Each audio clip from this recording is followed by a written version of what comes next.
অংশগ্রহণ, এটা আমাদের কেন্দ্রীয় কমিটির পক্ষ থেকে আমি ব্যক্তিগতভাবে আপনাদেরকে ধন্যবাদ জানাই।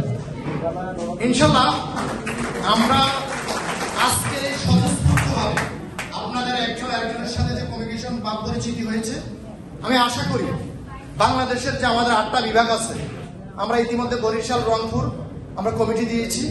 ইনশাল্লাহ আমি আশা করি আগামী অল্প কিছুদিনের ভিতরে আজকের এই প্রতিনিধি সভার মাধ্যমে আপনাদের পরিচিতি, সম্পর্ক, ভালোবাসা আরো অনেক বৃদ্ধি পাবে। সেটা হবে কেমন, আপনি যে অধিদপ্তরে আছেন আপনি হয়তো জানেন না আপনার পাশে আরেকটা অধিদপ্তর আছে।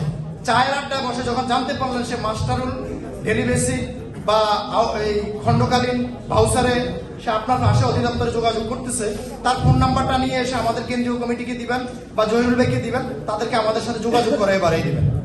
আজকের থেকে এই 5 তারিখ থেকে মনে রাখবেন, আগামী 1 মাসের ভিতরে আপনাদের এই বিভাগীয় কমিটির যারা আজকে আসছে এর 5 গুণ মানুষ বেশি হবে, সে আশা ব্যক্ত করে আমি আপনাদেরকে বিশ্বাস রেখে আপনাদেরকে কথাটা বলতে চাই যে প্রত্যেকের জায়গা থেকে জহিরুল হয়ে যান, প্রত্যেকের জায়গা থেকে বোরহানুদ্দিন হয়ে যান, প্রত্যেকের জায়গা থেকে বাদল হয়ে যান, শিশির হয়ে যান।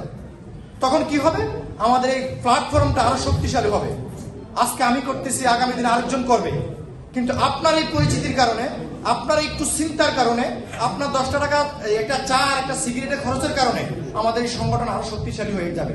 আমি খুলনা আসার পরে অনেকেরই ফোন দিয়েছি, ভাই আমরা তো কোনো মেসেজ পাই নাই। আবার অনেকে বলছে ভাই মেসেজ পেয়েছি কিন্তু আমরা আর্থিক বা ডিউটির কারণে যাইতে পারিনি। তো আমি আপনাদেরকে বলবো, আপনারা যে যে স্থানে আছেন সবাই ঐক্যবদ্ধ হয়ে আমাদের কেন্দ্রীয় কমিটিকে শক্তিশালী করুন। আপনারা একে অপরের সাথে পরিচয় হন, সম্পর্ক আরো সৃষ্টি করুন। জহিরুল ভাই, শহীদুল ভাই আরো যারা আছে তাদেরকে শক্তিশালী করুন। ইনফরমেশন তাদের সাথে যোগাযোগ করে আপনারা আরো শক্তিশালী হন। ইনশাল্লাহ আগামী দিনে দেখা হবে আর শক্তিশালী একটি প্রতিনিধি সভা হয়। ইনশাল্লাহ আমরা আবারও আপনার এই খুলনা আসবো। সকলকে ধন্যবাদ। আসসালামু আলাইকুম।